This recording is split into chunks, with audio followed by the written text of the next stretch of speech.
You're proud of your movie, even though it didn't do well. Very proud. I mean, I'm sure we could write a book on why it didn't work, although I'm still not sure and I'm processing.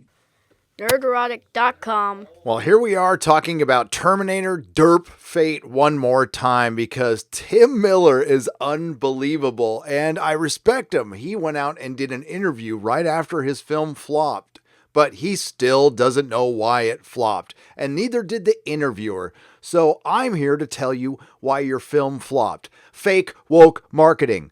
Get woke, go broke. Every single time. And we will dive into that interview. But before I get started, if you like what I do here, please consider subscribing to the channel and liking and sharing the videos. There's been amazing growth here at the channel, and I appreciate everybody who's jumped on board this train wherever the hell it's going, and I appreciate your continued support. Now, Tim Miller definitely knows why this film failed, and you can tell within the interview he gave that all these articles are based on. He did a podcast interview, and we're going to play some audio clips of this. But of course, the first excuse that comes out is franchise fatigue. I mean, I can't tell you why. There's a lot of talk about franchise fatigue, but I don't know, because something comes along and it's nothing but franchises. Right. And I'd love to take that excuse, and maybe that's the case. And that's something they had to take into consideration because this is not a franchise. It's been proven time and time again. It is an Arnold Schwarzenegger action vehicle directed by James Cameron when he was in his prime. Apparently, James Cameron came up with some of the worst ideas in this film, so I don't think he can save it. And if you like the Avatar series, you might want to be worried about that. You know, honestly, they were talking about tracking, and even the week before, it was doing all right and nobody was concerned, and then you had this weird drop off, and I still don't know what the answer is. The few people who did go and see your film are probably people who agreed with your sentiment. You opening your mouth at Comic-Con, Tim Miller, cratered this film. I'm betting you wish you could have that back, but considering how hard-headed this dude is, he's already admitted he had a hard time with Ryan Reynolds. He had a hard time with James Cameron, and maybe those are some big egos, but you need to work with people like that in Hollywood. And already he's getting a reputation for being difficult to work with, especially when you play the game as hard as you did. They did have a bunch of writers in that room, and they put in 3 females. So they played hard to the base, and it still didn't work. So maybe you need to wake up to that, because your base in Hollywood doesn't reflect what the fandom wants. What the fandom wants is to be entertained. They want escapism. They don't want to be reminded of what you think about politics all the time. And the box office reflects that. You had that horrible opening weekend, and it opened in over 4,000 theaters.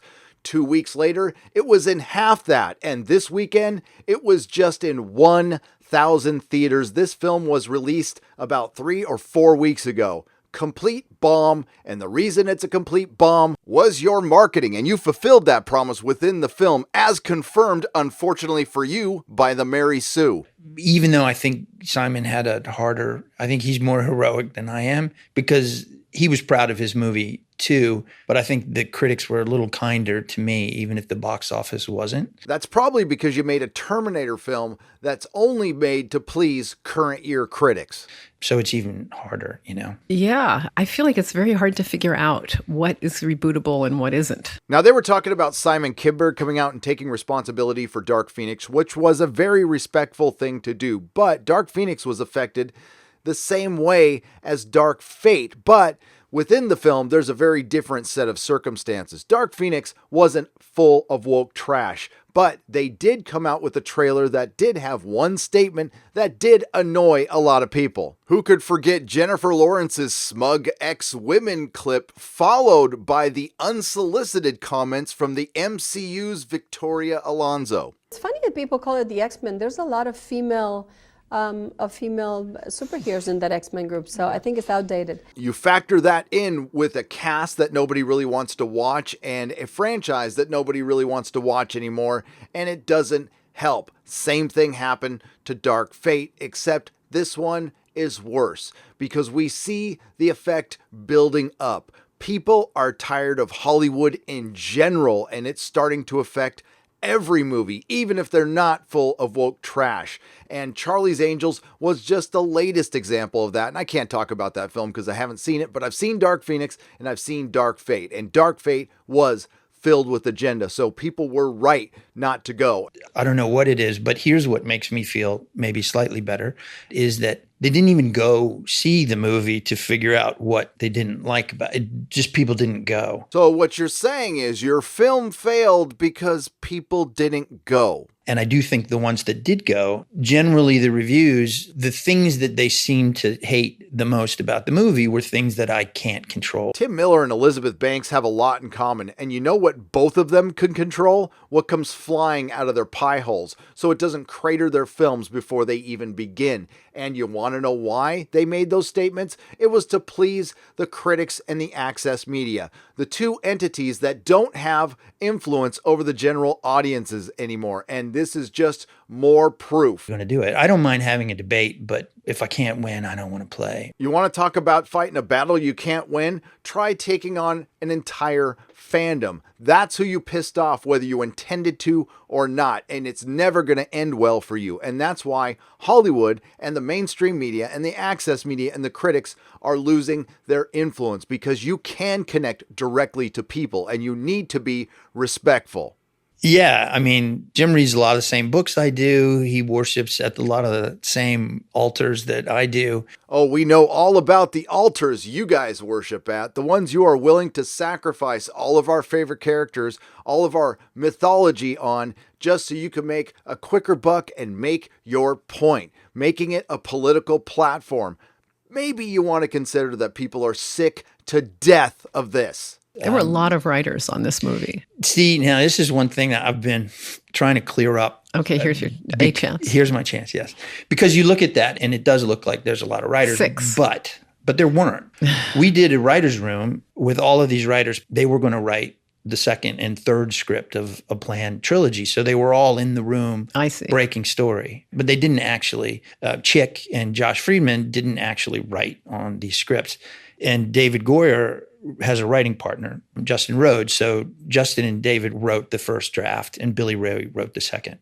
And then Jim wrote a few scenes and then, None of them were women, I will note. Yes, you're right. Well, she got him there, and whether there was 6 people or 10 people or 12 people, it was still trash, and you would think some of these guys would want their names taken off it. I mean, Pretty is there good. a world where you would work with him again? No, but it has nothing to do with whatever trauma I have from the experience. It's more that I just don't want to be in a situation again where I don't have the control to do what I think is right. Now, I realize that it's an illusion. Everybody kneels. Unless I was a billionaire and ready to write my own check, which I'm not, and so I can't. There is some version of kneeling involved in all of it, but maybe a little less. There's an awful lot of kneeling going on in Hollywood, and that's quite frankly what led us up to the Time's Up era that's given us such gifts as Ghostbusters 2016, Westworld Season 2, Iron Fist Season 2, Batwoman, Watchmen, Me Too, James Bond, Charlie's Angels, and Terminator Dark Fate. And all of these things are going to be utter failures as time goes on, because that's not what the audience wants. Why don't you try bending the knee to them, and maybe you'll have a successful film. Now, people are burnt out on franchises, but they're more burnt out on Hollywood in general. But at the end of the interview, I think Tim Miller knows what's up. So I'm proud of the movie, and it's just bad luck or bad timing or hubris on my part by thinking that I've got my finger on the pulse of fans, nerds everywhere, and maybe I don't.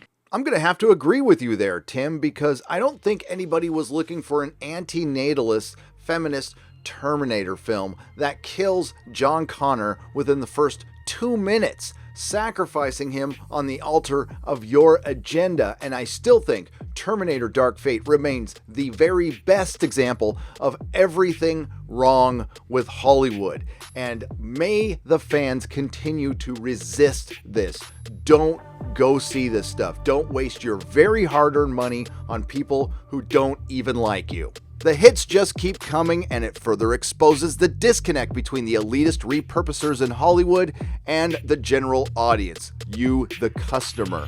We had Elizabeth Banks blaming men for the failure of Charlie's Angels. We have Kathleen Kennedy lying and making excuses. And now we have Tim Miller not knowing why Terminator Dark Fate failed. Well, again, I am here to tell you what everybody has been trying to tell you by not going to your films. Get woke, go broke. Fake woke marketing doesn't work. We see through your BS, Hollywood, and maybe, just maybe, you'll figure this out someday before it's too late. But if you don't, I'm not going to say I'll be sad about it at this point, because the way you've treated the fans recently has been deplorable. Everybody, have a great day. Like, share, and subscribe. If you didn't like what you heard, thanks for listening this long, and I'll see you in the next video. Nerderotic.com. Please subscribe.